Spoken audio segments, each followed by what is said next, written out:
नमस्कार दोस्तों, मेरा नाम है अभिलाष पाटिल और मैं स्वागत करता हूं मेरे चैनल गेम ऑफ कैंडल्स में। तो आज हम लॉन्ग टर्म इन्वेस्टिंग के ऊपर बात करेंगे। बहुत से लोगों का सवाल आता है कि सर लॉन्ग टर्म इन्वेस्टिंग कहाँ से शुरू करनी चाहिए।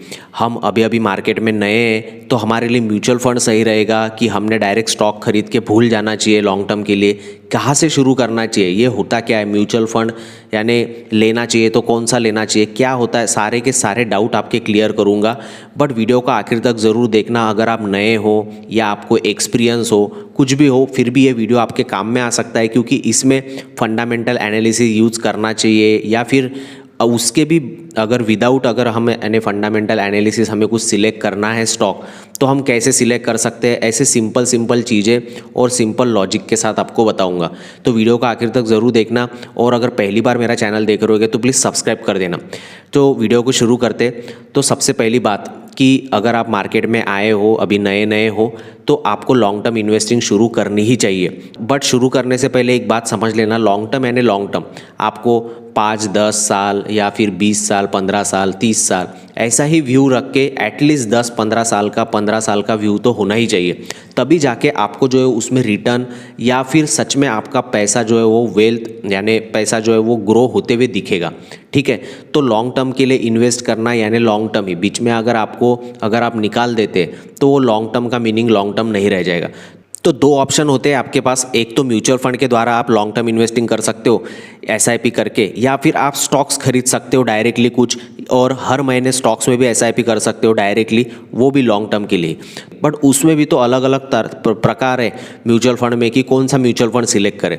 तो 3 टाइप के बेसिकली होते हैं, एक तो लार्ज कैप होता है, एक होता है मिड कैप और एक होता है स्मॉल कैप। तो ये तीनों में डिफरेंस क्या है? तो स्मॉल कैप जो है, स्मॉल कैप में सबसे ज़्यादा रिस्क और सबसे ज़्यादा रिटर्न। लार्ज कैप क्या है? इसमें सबसे कम रिस्क और सबसे कम रिटर्न। अब मिड कैप क्या है? मिड कैप यानी क्या है कि स्मॉल कैप से थोड़ी कम रिस्क रहेगी और लार्ज कैप से थोड़े ज़्यादा रिटर्न मिल जाएंगे, बस यही डिफरेंस है। तो तीनों में से आप कोई भी सिलेक्ट कर सकते हो। बट अगर एकदम ही बिगनर हो, अगर आपको शुरू ही करना है, तो आप जो है वो मिड कैप फंड से कर सकते हो, या फिर और एक चौथा फंड है। ऐसे तो अलग अलग बहुत सारे फंड है, पर चौथा आप अगर करना ही चाहते हो तो ना ही लार्ज कैप सिलेक्ट करें, एकदम ही बिगनर हो उसके लिए बता रहा हूँ, ना ही लार्ज कैप करे, ना ही स्मॉल कैप करे, ना ही मिड कैप करे। एकदम स्टार्टिंग करने के लिए आप जो है वो इंडेक्स फंड से शुरू कर सकते हो, जो सबसे सेफ है, क्योंकि आप डायरेक्टली इंडेक्स पे निफ्टी 50 पे आप यानी टॉप 50 कंपनीज पे आप पैसा लगा रहे हो। तो आप इंडेक्स फंड से शुरू कर सकते हो। इंडेक्स फंड आप सर्च कर लोगे, जो भी ब्रोकर है, जो भी आप जिसके द्वारा करना चाहते हो, तो वहाँ पे आपको और भी उसके बारे में जानकारी या इन्फॉर्मेशन मिल जाएगी कि फंड में हम कहाँ कहाँ पैसे लगाने वाले, वो भी आपको इन्फॉर्मेशन मिल जाएगी। सेक्टर वाइज कितने परसेंटेज वाइज आपका पैसा डिवाइड होगा वो भी आपको मिल जाएगा, और इंडेक्स फंड क्या होता है वो भी आपको पता ही लग जाएगा। तो इंडेक्स फंड से शुरू कर सकते। बाद में धीरे धीरे जैसा जैसा आपका एक्सपीरियंस बढ़ेगा, आपको अगर लगता है कि और एसआईपी बढ़ा देनी चाहिए, तो आप फिर बाद में मिड कैप फंड या फिर स्मॉल कैप फंड में भी आप जा सकते हो। ठीक है, तो कौन से वाले फंड में हम यानी स्मॉल कैप में भी अगर कौन सा सिलेक्ट करना है या मिड कैप में भी कौन सा सिलेक्ट करना है, तो ये इसके ऊपर हम स्पेशल किसी दिन एक वीडियो बनाएंगे।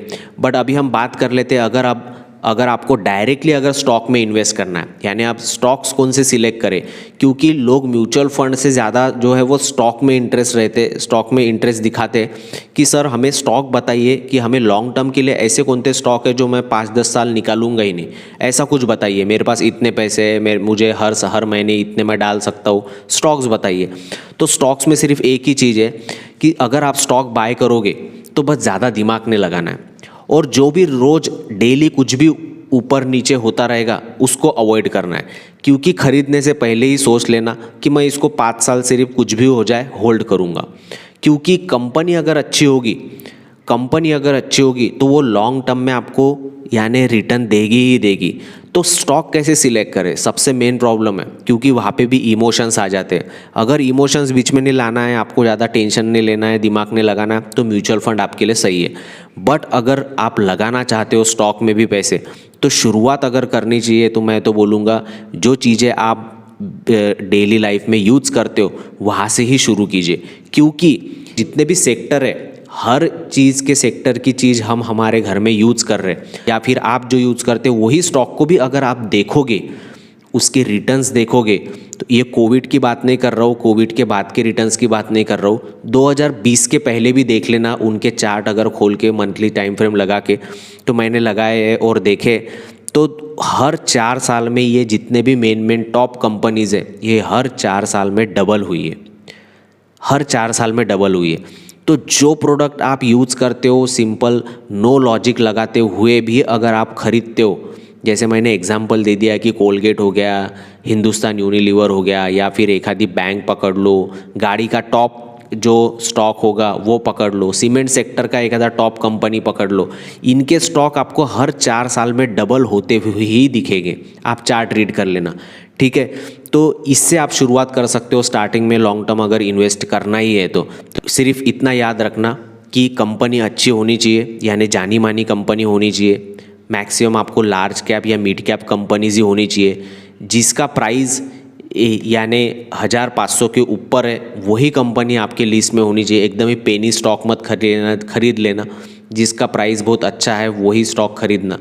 तो यानी कि सीधा सीधा ब्लू चिप कंपनीज खरीदना, तो आपका पैसा जो है वो सेफ रहेगा और यहाँ से आप जो है वो लॉन्ग टर्म इन्वेस्टिंग कर सकते हो। तो मैंने आपको 2 ऑप्शन बताया, एक तो म्यूचुअल फंड जहाँ से इंडेक्स फंड से शुरू कर सकते हो, और दूसरा अगर स्टॉक खरीदना ही है तो जो प्रोडक्ट आपके आसपास है या फिर जो आप यूज़ करते हो उसी से अगर शुरुआत करते हो स्टार्टिंग में 8-10 स्टॉक से, या फिर जो हर सेक्टर पकड़ लीजिए, वो सेक्टर का अगर कोई जो भी लीडर कंपनी होगी, टॉप कंपनी होगी, वो कंपनी में आप इन्वेस्टिंग शुरू कर सकते हो। तो आशा करता हूँ कि आपको एक क्लैरिटी आई होगी कि अगर लॉन्ग टर्म इन्वेस्टिंग करना ही है तो कहाँ से शुरुआत कर सकते हो एज अ बिगनर। और अगर एक्सपीरियंस पर्सन मेरा कोई ये वीडियो देख रहा होगा तो फिर आप धीरे धीरे जो है म्यूचुअल फंड में भी, जैसे इंडेक्स फंड अगर होगा तो फिर उसमें फिर मिड कैप, स्मॉल कैप, ये बाकी भी ऐड कर सकते हो। और स्टॉक्स में भी फिर अदर स्टॉक जो सेक्टर्स के होंगे, यानी टॉप 1 अगर पहले सिलेक्ट किया होगा तो फिर टॉप 2, टॉप 3 ऐसे आप सिलेक्ट करके लॉन्ग टर्म उसमें भी इन्वेस्टिंग या SIP कर सकते हो। बाकी अगर अभी तक सब्सक्राइब नहीं किया होगा तो सब्सक्राइब कर देना। ऑलरेडी अगर सब्सक्राइब किया होगा, कुछ डाउट होगा तो कमेंट कर सकते हो, नहीं तो लाइक ज़रूर कर देना। बाकी मिलता हूँ नेक्स्ट वीडियो में।